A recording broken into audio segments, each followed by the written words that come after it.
നിഖിലേട്ടാ, ഇത്തിരി തേങ്ങ ചിരക്കി തരുവോ? ഇൻവെസ്റ്റിഗേഷൻ ത്രില്ലർ മൂവിയുടെ ക്ലൈമാക്സിനോട് അടുക്കുമ്പോഴാണ് അടുക്കളയിൽ നിന്നും ഒരശരീരി കേട്ടത്.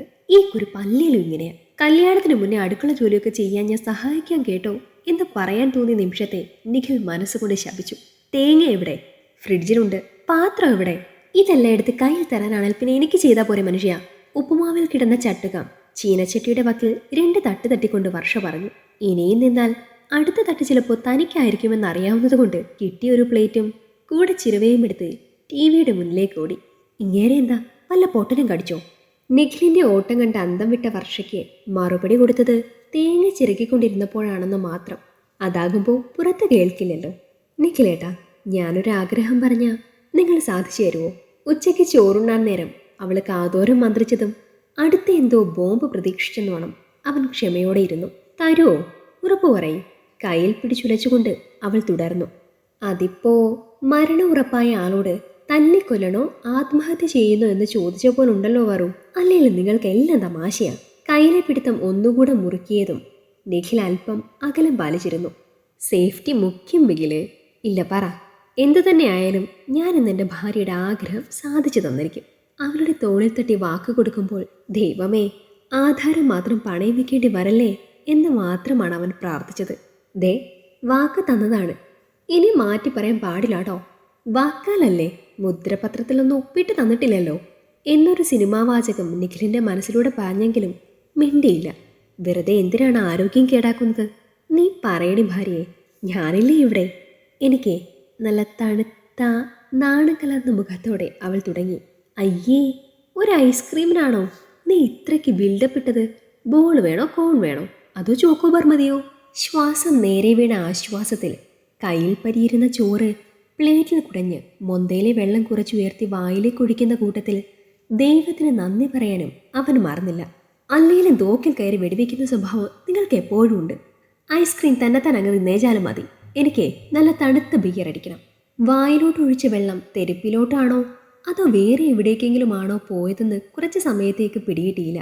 അമ്മ പരിസരത്ത് എവിടെയെങ്കിലും ഉണ്ടോ എന്നറിയാൻ ചുറ്റും നോക്കി. ഭാഗ്യം ഇല്ല. എന്നെ എടുത്തിട്ട് അടിക്കുന്നത് പോരാഞ്ഞിട്ടായിരിക്കുമല്ലേ കുഞ്ഞെ? അല്ല, ഇതിപ്പോ പെട്ടെന്ന് എവിടുന്ന് പൊട്ടിമുളച്ചു? പെട്ടെന്നൊന്നുമല്ല, 2 ദിവസമായി പറയണമെന്ന് വിചാരിച്ചിട്ട്. ഇന്നാണ് കൂടിയത്. ആ, ബെസ്റ്റ്. എന്നെ നന്നാക്കാൻ വേണ്ടിയാണ് വീട്ടുകാരും ബന്ധുക്കളും കൂടി പിടിച്ച് പെണ്ണ് കെട്ടിച്ചത്. ഒന്ന് നന്നായി വന്നപ്പോഴേക്കും നിനക്കത് പിടിക്കുന്നില്ലല്ലേ?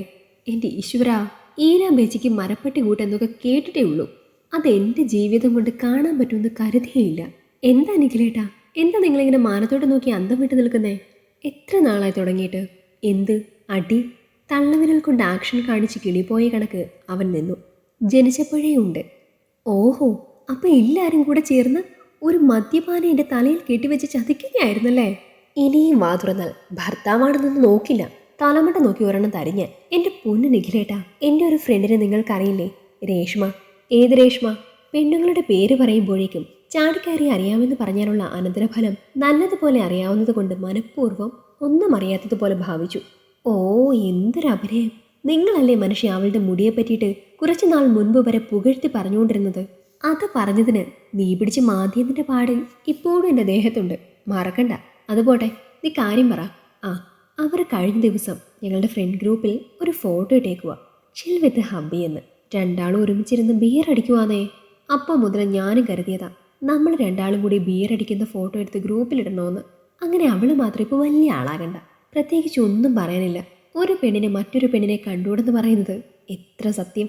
നിഖിലേട്ടാ, വാങ്ങിത്തരൂ പ്ലീസ്. എൻ്റെ പൊന്നു വറൂ, ഇതൊന്നും കഴിക്കുന്നത് ആരോഗ്യത്തിന് നല്ലതല്ല. നീ കേട്ടിട്ടില്ലേ, മദ്യപാനം ആരോഗ്യത്തിന് ഹാനികരമെന്ന്? വേറൊന്നും കൊണ്ടല്ല, വാങ്ങിക്കൊടുത്തിന് ശീലമായ ഇവക്കും കൂടിയുള്ളത് വാങ്ങാൻ പൈസ ഒപ്പിക്കണമല്ലോ എന്ന് കരുതിയ. ഒന്നും പേടിക്കാനില്ല നിഖിലേട്ടാ. ആൽക്കഹോൾ അടങ്ങിയ മറ്റേത് ഡ്രിങ്ക്സിനേക്കാളും കൂടുതൽ പോഷകാഹാര നില ബിയറിനുണ്ട്. വയറ്റിൽ അടങ്ങിയിട്ടുള്ളതിനേക്കാൾ പ്രോട്ടീനുകളും വിറ്റാമിൻ ബിയും ഇതിലുണ്ട്. അയൺ, കാൽസ്യം, ഫോസ്ഫേറ്റ്, ഫൈബർ ഇവയെല്ലാം ബിയറിൽ ചെറിയ തോതിൽ അടങ്ങിയിട്ടുണ്ട്.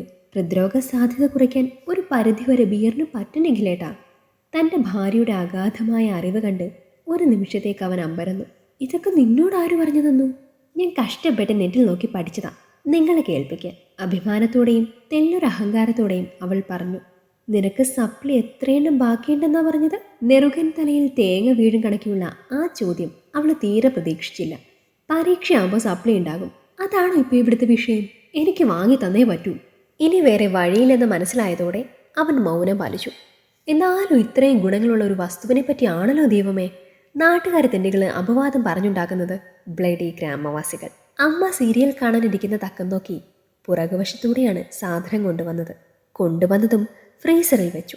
ഫ്രിഡ്ജിൽ അമ്മയുടെ കണ്ണെത്താത്ത ഒരിടം അത് മാത്രമാണ്. ഏകദേശം ഒരു 8:30 അമ്മ മുറിയിൽ കയറിയതും 2 ഗ്ലാസും എടുത്ത് റൂമിലേക്ക് ഓടി. കുപ്പി പൊട്ടിച്ചൊഴിച്ചതും നുരനുരാന്ന് പതഞ്ഞു പൊങ്ങുന്ന ബിയർ കണ്ടപ്പോഴേ അവൻ്റെ വായിൽ വെള്ളം വന്നു. ചിയേഴ്സ്. പ്രതീക്ഷയുടെ ഒരു വാ കുടിച്ചതും സകല നിയന്ത്രണവും വിട്ട് അവളത് നിലത്തേക്ക് തന്നെ തുപ്പി. എന്താടി, എന്തു പറ്റി? ഇത്രയും വൃത്തികെട്ട സാധനമാണ് ബിയറെന്ന് നിങ്ങൾക്ക് പറഞ്ഞുകൂടായിരുന്നു മനുഷ്യ? അടയ്ക്ക ചീഞ്ഞ മണവും ഓക്കാനം വരുന്ന ചുവയും. മേലാൻ ഇനി ഇതിവിടെ വാങ്ങിയ എൻ്റെ വിധം മാറും. പറഞ്ഞു തീരും മുന്നേ വായും പൊത്തിപ്പിടിച്ചവൾ പുറത്തേക്കോടി. ഇപ്പം എങ്ങനെ ഇരിക്കണേ? എല്ലാം കൂടി തൻ്റെ മണ്ടയിലായ സന്തോഷത്തിൽ നിൽക്കുമ്പോഴാണ് അമ്മ ഓടി വന്നത്. എന്താ അവൾക്ക്? ആ പഞ്ചായത്ത് മുഴുവൻ കേൾക്കാൻ പാകത്തിൽ ഛർദ്ദിക്കുന്ന അവരുടെ മുതുക് ഒടിഞ്ഞുകൊണ്ട് അമ്മ തിരക്കി. അത് ഇന്ന് കഴിച്ച ആഹാരം പറ്റാഞ്ഞിട്ടായിരിക്കും അമ്മേ. ഒരു നിമിഷം പ്രാർത്ഥിക്കുന്ന വിധത്തിൽ കണ്ണടച്ചു നിന്നുകൊണ്ട് അമ്മ തുടർന്നു. മാസക്കുടി തെറ്റിയപ്പോൾ തന്നെ ഞാൻ വിചാരിച്ചതാ, ഭഗവാൻ എൻ്റെ പ്രാർത്ഥന കേട്ടു. നാളെ തന്നെ പോയി നല്ലൊരു ഡോക്ടറെ കാണു രണ്ടാളും. രാമ രാമ രാമ രാമ.